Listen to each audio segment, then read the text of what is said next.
When did you realize the stranger everyone feared was actually watching over your family? I was halfway through dialing 911 when my 8-year-old daughter looked up from her cereal and said, "Dad, why are you calling the police on Mr. Graves? He's the one who saved me." My finger froze over the call button. The man I'd spent 6 months trying to get arrested was standing in my backyard at 6:30 a.m., and my daughter was defending him. Through the kitchen window I could see him clearly. The scarecrow-thin figure in the long, dark coat everyone in the neighborhood whispered about. The man parents warned their kids to avoid, standing perfectly still beside our fence like he'd been carved from shadow. My wife Catherine grabbed Lily's shoulders. "What do you mean he saved you?" But Lily just smiled and took another bite of her Cheerios, like she'd told us the sky was blue. For 11 years, I'd been a risk assessment analyst for Bridgeport Insurance.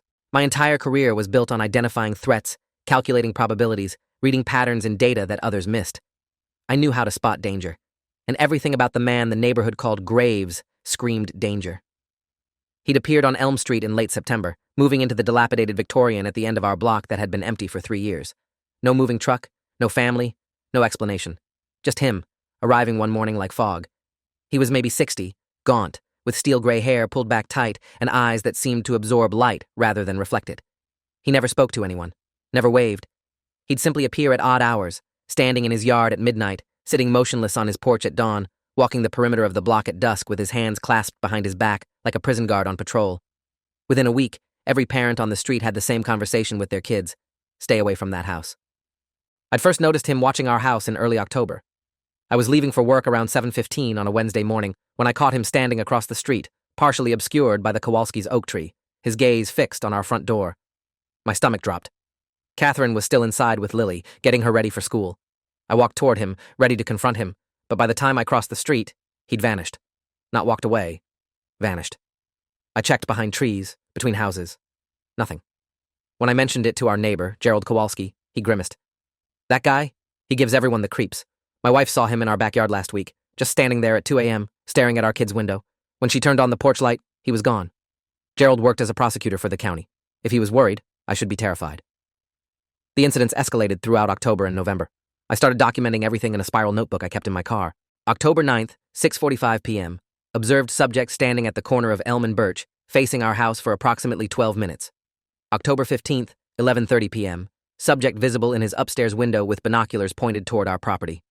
October 23rd, 7:05 a.m., subject followed our car for 3 blocks when I drove Lily to school. Each entry made my handwriting shakier. Catherine tried to rationalize it. "Maybe he's just lonely," she said. "Maybe he's got mental health issues." But I'd seen the way he moved. Deliberate, calculated, purposeful. This wasn't confusion. This was surveillance. On November 3rd, I called the Bridgeport Police non-emergency line. The dispatcher connected me to Officer Raymond Liu, who sounded bored until I mentioned Graves had been photographing our house. "Taking pictures of your property from the street isn't illegal, sir," Liu said. "Has he threatened you? Trespassed? Made any direct contact?" No, and no. "Then there's nothing we can do, but keep documenting. If his behavior escalates to actual criminal activity, we'll have a paper trail." I hung up feeling helpless and furious. My job was preventing disasters before they happened, and I couldn't protect my own family from whatever this man was planning.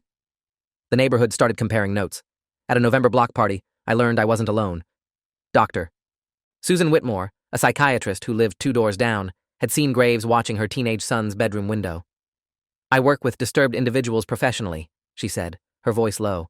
"And that man exhibits classic stalking behavior patterns: obsessive observation, boundary violations, fixation on specific targets." She'd reported him to the police twice. Nothing came of it. Margaret Fletcher, retired schoolteacher, claimed he'd been in her garden at dawn, just standing among her tomato plants. When I asked what he was doing, he looked right through me like I was glass and walked away. 5 families on our block had similar stories. We were living next to a predator, and the law couldn't touch him because he hadn't crossed the legal threshold. Yet. I upgraded our security system in mid-November. 8 cameras covering every angle of the property, motion sensor lights, reinforced locks on all doors and windows. The installation cost $3,800, but I didn't care. I started sleeping in 3-hour shifts, jolting awake whenever the security app pinged my phone. Catherine said I was becoming obsessed. Maybe she was right. But every instinct I had screamed that something terrible was coming, and I couldn't let my guard down. At work, my performance reviews started slipping. My boss, Frank Delacroix, pulled me aside. "Michael, your risk models used to be flawless. Now you're seeing catastrophic failure scenarios and routine policies. What's going on?" I couldn't tell him I was spending my nights watching security footage, rewinding and analyzing every shadow that crossed our yard, searching for the boogeyman who stalked my street. December brought the first real evidence I wasn't paranoid. On December 8th, my security camera captured Graves in our backyard at 2:34 a.m. The footage showed him entering through the side gate I'd forgotten to lock, moving across our lawn with unnatural quiet, stopping directly beneath Lily's window. He stood there for 90 seconds, hands at his sides, head tilted up. Then he removed something from his coat pocket, I couldn't make out what, placed it on the ground beneath the window, and left. My hands shook so badly I could barely hold my phone as I called 911. This time, they sent someone immediately. Detective Nina Kowalski, Gerald's sister-in-law, as it turned out, arrived at 3:15 a.m. with 2 uniformed officers. She was maybe 40, with sharp features, and 18 years on the force according to the credentials she showed me. I played her the footage 3 times. She watched it in silence, making notes. "We'll go talk to him," she said. "This is trespassing at minimum. The placement of an unknown object near a child's window adds concerning dimensions." She asked if I'd retrieved the object. I hadn't. I'd been too afraid to contaminate a crime scene. We went outside with flashlights. Under Lily's window, placed carefully on the mulch, was a small carved wooden bird. A sparrow, maybe. The detail was extraordinary. Detective Kowalski bagged it. "We'll have him explain this." They knocked on Graves's door for 10 minutes. No answer. The house was dark, but I could feel him inside, watching. Detective Kowalski left her card wedged in the doorframe. "We'll pursue this," she promised me. "Get a restraining order petition ready. This footage gives you grounds." She paused. "Has your daughter mentioned any contact with this individual?" "Never," I told her. Lily barely knew he existed. We'd made sure of that. Detective Kowalski nodded slowly. "Keep it that way. And Mr. Brennan, trust your instincts. They've clearly been right about this man." The restraining order hearing was scheduled for December 19th. I took the day off work, gathered my documentation, the notebook, security footage burned to a DVD, statements from neighbors, the carved bird in its evidence bag. The judge was Honorable Patricia Thornton, a stern woman in her 60s who'd seen everything. I presented my case methodically, the way I'd analyze risk scenarios at work, pattern of escalating behavior, multiple witnesses, criminal trespass with evidence of fixation on a minor. Judge Thornton reviewed everything carefully. Then she asked, "Is Mr. Graves here to contest this petition?" He wasn't. His absence felt like an admission. She granted a temporary order prohibiting him from coming within 300 feet of our property or family members. "This will remain in effect for 6 months," she said. "If he violates it, call the police immediately. He'll be arrested." I thought that would be the end of it. I was wrong. The restraining order seemed to make things worse. Now, when I saw him, and I still saw him, always at the edge of the 300-foot boundary, always watching, there was something different in his posture. Not retreat. Intent. Catherine found a dead rat on our porch on December 23rd. "Probably a cat," she said, but we both knew better. On Christmas Eve, someone slashed 2 of my tires while my car sat in the driveway. No witnesses, no footage. Whoever did it knew exactly where the camera blind spot was. On December 30th, Catherine's car window was shattered. Still no evidence linking it to Graves, but the escalation was obvious. He was making a point. Restraining orders were just paper. He could still reach us. I started taking Lily to school a different route every day, varying my departure time randomly. Catherine thought I was losing my mind. "Michael, you're scaring Lily with all this paranoia," she said. But Lily didn't seem scared. She seemed confused by my behavior, which somehow made it worse. How could I explain to an 8-year-old that the boogeyman was real and lived at the end of our street? On January 5th, I hired a private investigator named Thomas Reeves, a former FBI analyst who specialized in stalking cases.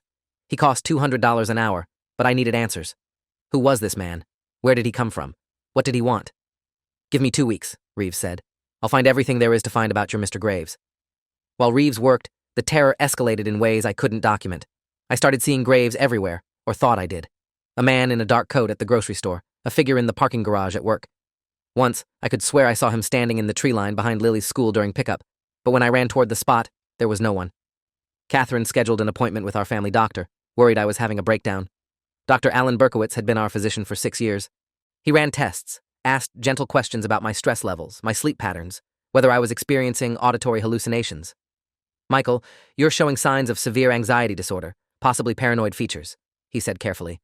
"I'd like to refer you to a colleague who specializes in trauma-related conditions." The prescription bottle he gave me sat unopened in my medicine cabinet. I wasn't crazy. I was vigilant. Reeves called me on January 18th with his preliminary findings. "Your instincts were right to be concerned," he said, "though not for the reasons you think.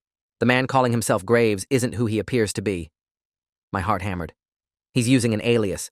His real name is James Thorne. He's 63 years old, former military, special forces, classified assignments. After discharge, he worked for various private security firms in hostile territories. But here's where it gets interesting. He disappeared from public records 8 years ago. No employment, no taxes, no digital footprint. People like that are either in witness protection, off-grid survivalists, or something worse. Worse. What could be worse? I need more time to find out, Reeves said. But be careful. Men with his training don't just watch, they prepare. That night, I barely slept. Every creak in the house sent me to the window, checking the cameras, scanning the darkness. At 4:15 a.m., motion sensors triggered. I pulled up the live feed and felt ice water flood my veins. A figure was approaching our house, not Graves, someone else, wearing dark clothes and a ski mask, carrying what looked like a crowbar. They were heading for our back door. I grabbed my phone to call 911, but before I could dial, another figure materialized from the shadows near our fence. Graves. He moved with impossible speed, covering the distance in seconds. The intruder turned, startled, and Graves hit him. One precise strike that dropped the man instantly. Then Graves dragged the unconscious intruder toward the street, into a van I hadn't noticed, and drove away. The entire encounter lasted maybe 45 seconds. I sat there, phone in hand, trying to process what I'd just witnessed. Graves had just stopped someone from breaking into our house. I rewound the footage and watched it 6 times, zooming in on every detail. The intruder had absolutely been targeting our home. He'd gone straight for the back door with practiced efficiency. And Graves had been waiting, positioned perfectly to intercept him, not stalking us, protecting us. My entire understanding of the past 4 months flipped inside out. Every time I'd seen Graves watching our house, every odd hour he'd been in position around the neighborhood, he'd been standing guard. The wooden bird under Lily's window wasn't a threat. It was a charm, a ward, the kind of protective token soldiers carried. I stumbled to Lily's room and stood in her doorway, watching her sleep peacefully, and felt shame burn through me like acid. I'd been so certain I was protecting my family from a monster that I'd gotten a restraining order against our guardian angel. When Catherine woke up, I showed her the footage. She watched it 3 times, her face pale. "Oh my God," she whispered. "Michael, what have we done?" We called Detective Kowalski immediately. She arrived at 9 a.m., watched the footage with her partner, Detective Luis Ramirez. "This is assault and kidnapping," Ramirez said. "We need to find this Graves character now." But Kowalski was studying the intruder's approach pattern. "Look at how he moves," she said. "He knew the camera blind spots. This was planned, professional, and Graves neutralized him in under 2 seconds. That's not amateur hour." She turned to me. "You said your private investigator found military background?" I nodded and called Reeves, put him on speaker. When he heard what happened, he was quiet for a long moment. "I need another 24 hours, he said finally. "But I think I know what's going on. Don't try to find Graves. Let me handle this. If you are enjoying this story already, please subscribe to see more stories like this." The next 24 hours were the longest of my life. Catherine kept Lily home from school. We jumped at every sound, checked the cameras obsessively. I'd spent months being terrified of the wrong person, and now I had no idea who the real threat was. The intruder from the video, who was he? Why target us? And how did Graves know to be ready? At 2:30 p.m. on January 19th, Reeves called back. "You need to sit down for this," he said. His voice was grim. James Thorne worked private security in Syria and Afghanistan, but that's not why he's in Bridgeport. 8 years ago, his daughter and son-in-law were killed in a home invasion. His granddaughter, Emily, was 9 years old at the time. She survived by hiding in a closet. The killers were never caught. My stomach turned. Thorne spent the next 6 years hunting them. He found 2 of the 3 men and delivered them to the FBI. The third one vanished. 3 months ago, Reeves continued, intelligence chatter suggested the third killer resurfaced. Name's Derek Anthony Rule, a hired enforcer for a drug trafficking organization. Thorne's been tracking him ever since. And Michael? Reeves paused. Rule's targets are families with young daughters in suburban neighborhoods. He's killed 5 times in 6 years, always making it look like random home invasions. But there's a pattern. He stalks families for months first, learning their routines, their vulnerabilities. The families he targets always have daughters between ages 7 and 10. Lily. She was 8. Thorne tracked Rule to Bridgeport in September. That's why he moved to Elm Street. He wasn't watching your family, Michael. He was watching for Rule. And last night, he found him.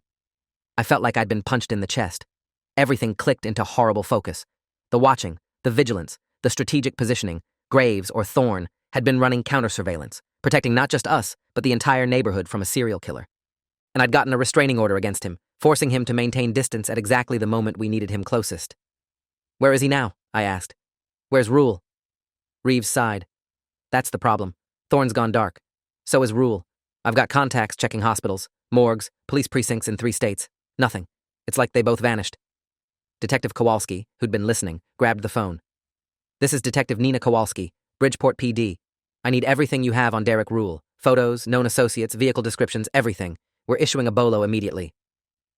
The next 3 days were a nightmare of waiting. Police presence on our street quadrupled. Unmarked cars sat at both ends of Elm Street. Detective Ramirez personally reviewed security footage from every house on the block, building a timeline of Rule's surveillance.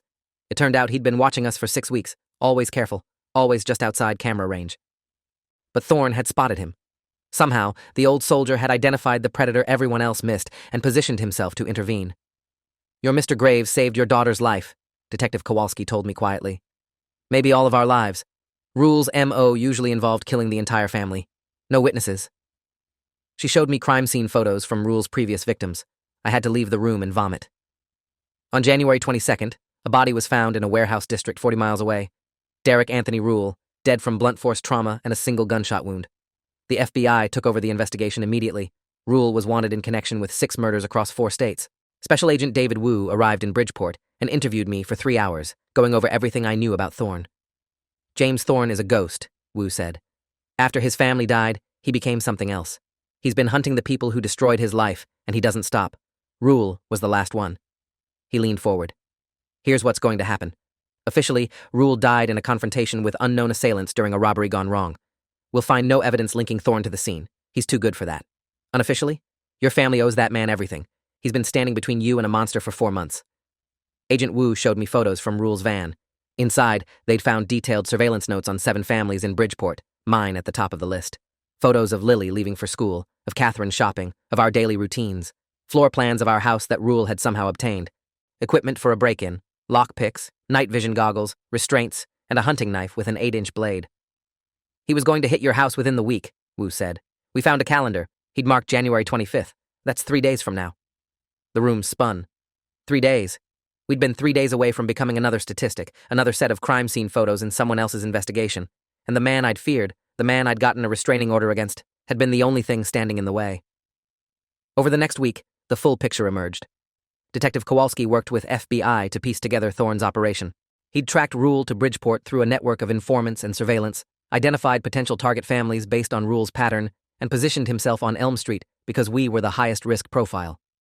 Thorne knew Rule was building to something, Kowalski explained. So he watched. Not you. He watched for Rule. Every time you saw him in an odd place at an odd hour, he was maintaining a security perimeter. The reason he seemed to be everywhere is because he was. He barely slept. He lived on coffee and vigilance. The other incidents I'd attributed to him, the dead rat, the slashed tires, the broken window, those were Rule's work, testing our responses, looking for weaknesses. Thorne had been trying to protect us from shadows I couldn't see. The carved wooden bird, bagged as evidence, came back from the FBI lab. It wasn't a threat. It was a warning system. Thorne had carved it himself and placed it beneath Lily's window as a marker. If it was disturbed or moved, he'd know someone had breached the perimeter. "It's an old Special Forces technique," Agent Wu explained. "You place tokens at key positions around a protected zone. They're small enough to be overlooked, but specific enough that you notice if they're disturbed. Your Mr. Thorne wasn't leaving threats. He was fortifying your home." I thought of all the times I'd checked the security cameras, obsessively reviewed footage, lost sleep over phantom threats. Meanwhile, a real killer was circling, and the only person who saw him was the man I'd spent months trying to remove from the neighborhood. I tried to find Thorne. The house at the end of Elm Street was empty, cleared of all personal belongings. The landlord, a property management company based in Hartford, said they'd never met the tenant. All correspondence had been through email and automatic payments. The identity used to sign the lease was fake, the references forged. He'd been a ghost living among us, and now he was gone. I drove to the house anyway, stood in the empty rooms where he'd planned his vigil.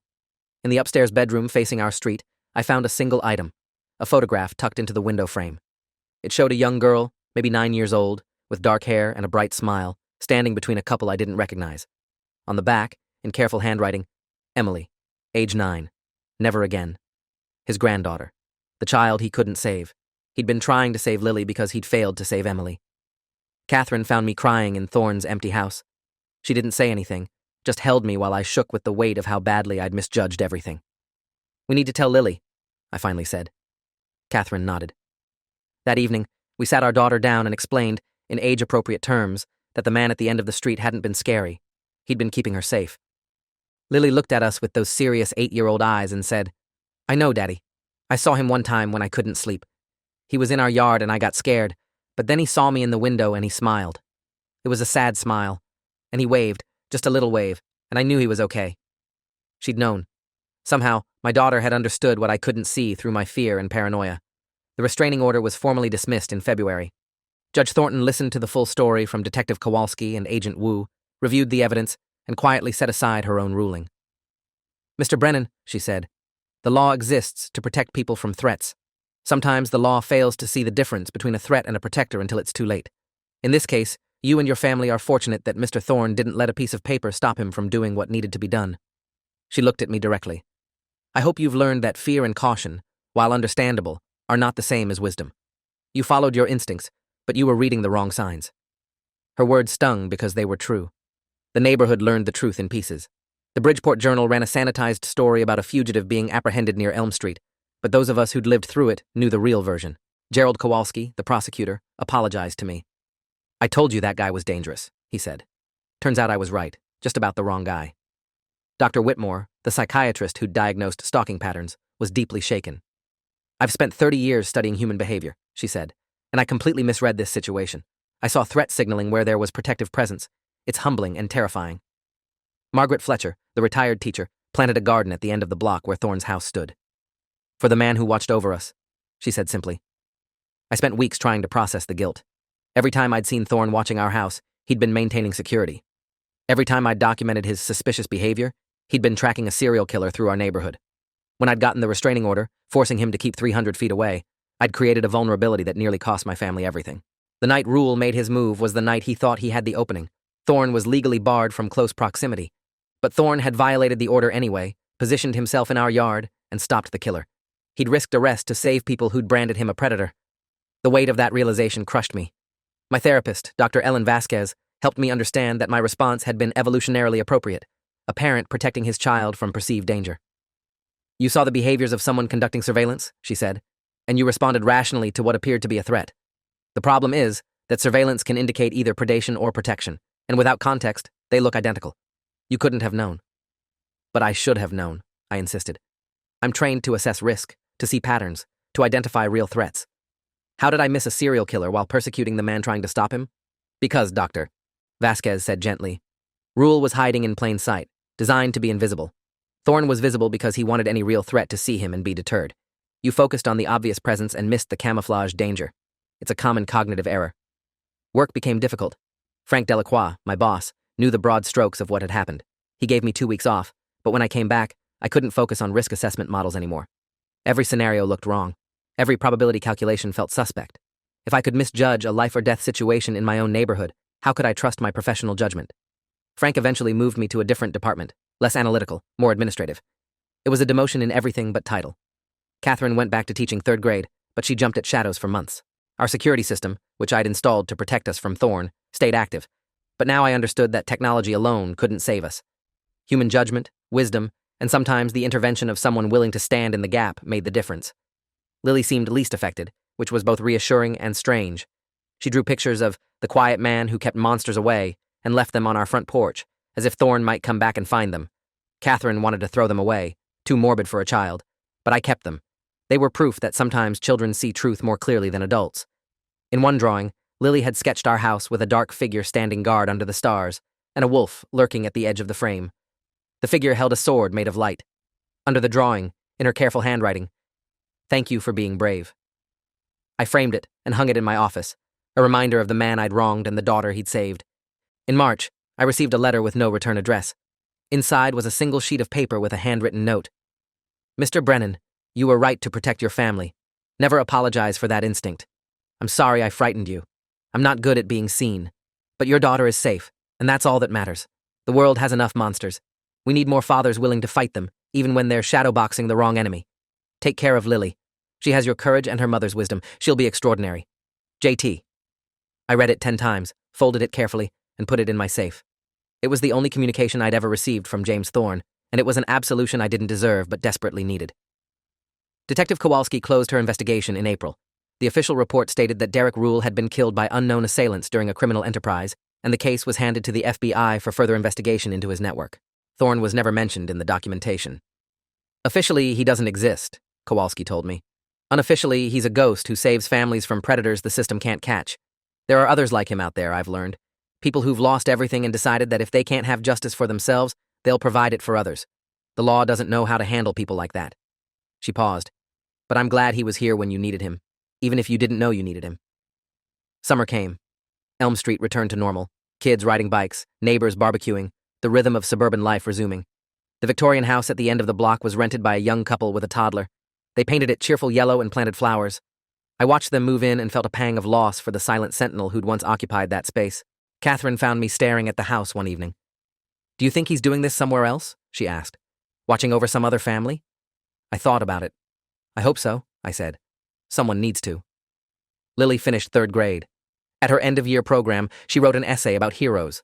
While other kids wrote about firefighters and doctors, Lily wrote about the people who protect us from things we don't know about. Her teacher called it creative and imaginative. Catherine and I knew better. Our daughter understood that the scariest-looking person in the room might be the one standing between you and real monsters. She'd learned that lesson at 8 years old, a lesson it took me 42 years, and almost losing everything to understand. On Lily's 9th birthday in August, a package arrived with no return address. Inside was a wooden carving, more elaborate than the sparrow, a phoenix rising from flames, its wings spread wide. The detail was extraordinary, every feather individually carved. Tucked underneath was a note. "For Emily, who rises. Stay brave. A friend." Lily held it carefully, understanding somehow that this was precious. "He's okay, Daddy," she said. "The quiet man is okay. He's helping someone else now." Catherine's eyes filled with tears. Mine did too. I never saw James Thorne again. But sometimes, late at night, when I can't sleep, I stand at Lily's window and look out at the street. I think about the man who stood in my yard for months, who barely slept, who positioned himself between my family and a killer I never saw coming. I think about how badly I misjudged him, how my fear and instinct to protect blinded me to the protection already in place. And I think about all the other families out there, the ones who have their own shadows standing guard, their own ghosts fighting monsters in the dark. We never see them. We never thank them. Sometimes we even try to drive them away. But they stay anyway, because some people are built to stand watch, even when the world misunderstands them.